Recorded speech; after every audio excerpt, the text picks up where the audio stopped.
Man's most loyal friend is a dog అని ఒక మాట అంటారు. అనాది కాలం నుండి మనిషి హంటర్గా ఉన్న ఆ ఫేజ్ నుండి ఒక కార్పొరేట్ ఎంప్లాయీగా ఉన్న ఈ ఫేజ్ వరకు కుక్కపిల్ల డాగ్ అనేది అతని మోస్ట్ ఫేవరెట్ పెట్ అయి ఉంది, మోస్ట్ లాయల్ పెట్ అయి ఉంది.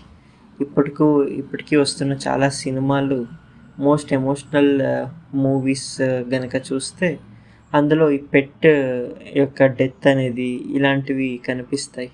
కొన్నేళ్ల క్రితం వచ్చిన ఈ చార్లీ సినిమా, ఒక ఆల్మోస్ట్ 2 decades ముందు వచ్చిన హచీ ఎ డాగ్స్ టేల్, ఇలా చూస్తాం కదా. ఎనీవే, మహాకావ్యాల్లో అక్కడక్కడ మన మెయిన్ క్యారెక్టర్స్కి కూడా ఒక పెట్ డాగ్ ఉండటం మనం చూస్తాం. అంటే ఆ కాలంలో కూడా man preferred a dog for his pet. మనకి రామాయణంలో కొంచెం తక్కువ ప్రస్తావన, ఉత్తరాఖండలో ఒక కుక్క వచ్చి రాముని న్యాయం అడుగుతుంది, అలాంటి సన్నివేశం వస్తుంది. కానీ మహాభారతంలో అయితే మనకి తెలుసు, ధర్మరాజుని తోడు ఒక కుక్క అతని స్వర్గానికి వెళ్ళే దగ్గర వరకు వచ్చింది అని. తర్వాత స్వర్గానికి ఆ కుక్కని కనుక ప్రవేశపెడితేనే నేను వస్తానని అంటే ఆ కుక్కే యమధర్మరాజుగా రివీల్ అవ్వటం. మహాభారతం ప్రారంభంలోనే శరమ అనే ఒక దేవశూన్యం గురించి ప్రస్తావన వస్తుంది. మళ్ళీ మహాభారతంలోనే అర్జునుడు అరణ్యవాసం చేస్తున్నప్పుడు అతనితో ఒక కుక్క ఉండేది అని మనకి తెలిసి వస్తుంది. ఇది ఏకలవ్యుడిని చూడడానికి అని వెళ్ళినప్పుడు ఏకలవ్యుడు ఆ కుక్కని బాణంతో కొట్టాడు అని అంటాడు కదా, అక్కడ చూస్తాం. ఎనివే, ఈ ఒడిస్సియస్ కావ్యంలో కూడా ఒడిస్సీతో ఒక కుక్క ఉంటుంది. ఆ కుక్క పేరు ఆర్గాస్ అని. ఈ కుక్క గురించి ఒడిస్సియస్ కావ్యంలో కొంచెమే ఉంటుంది. క్లైమాక్స్లో ఇది చాలా ముఖ్యమైన సన్నివేశంలో వస్తుంది. థెసలోనికా అనే గ్రంథం ఒడిస్సీ కావ్యానికి ఒక వ్యాఖ్య. అలానే ఎంఐ ఫిన్లే గారు రాసిన వరల్డ్ ఆఫ్ ఒడిస్సియస్లో అసలు ఈ కుక్క ఒడిస్సియస్ దగ్గరికి ఎలా చేరింది అని కథ ఉంది. ఎలా అంటే, పెళ్ళైన తర్వాత చాలా కాలం పాటు భార్యతోనే సమయం గడుపుతున్నాడు ఒడిస్సియస్.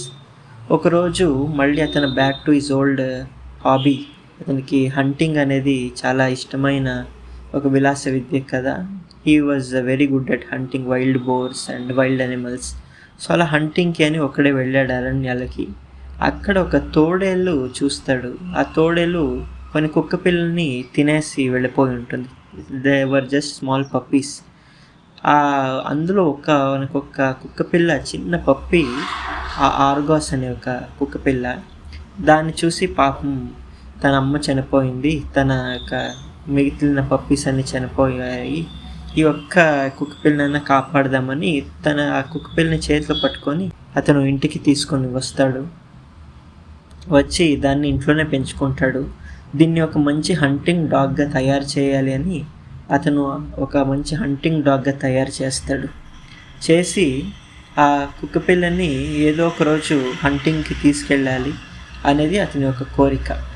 కానీ ఇంతలోనే ఇంకొక సన్నివేశం అవుతుంది. ఇంట్లోకి ఇంకొక పప్పి వస్తుంది. ఎవరు అనంటే టెలిమాకస్. ఒడిస్సియస్కి ఒక కొడుకు పుడతాడు, టెలిమాకస్. బహుశా this is the last happy moment in Odysseus life అనొచ్చును. కొడుకు పుట్టిన తర్వాత ఒడిస్సియస్కి ఎనలేని సంతోషం. ఎక్కువ కాలం కొడుకుతోనే గడుపుతూ ఉంటాడు. He was still a baby. కానీ ఆ టైంలోనే ఇంకా ఉపద్రవం రానే వస్తుంది. ఒడిస్సియస్ యొక్క లైఫ్లో ట్రాన్స్ఫార్మ్ అయ్యేది ఇప్పుడు ఇతను తీసుకునే నెక్స్ట్ డెసిషన్ తోటి. ఒడిస్సియస్ ఇంట్లో టెలిమాకస్ తోటి అండ్ అతని చాలా ఇష్టమైన ఆ కుక్కపిల్ల ఆర్గాస్ తోటి సమయం గడుపుతూ, భార్యతో కాలక్షేపం చేస్తూ, రాజ్యాన్ని చూసుకుంటూ చాలా ఆనందంగా ఉన్నాడు. ఆ తర్వాత అతని జీవితంలో ఇంకొక అధ్యాయం ప్రారంభమవుతుంది.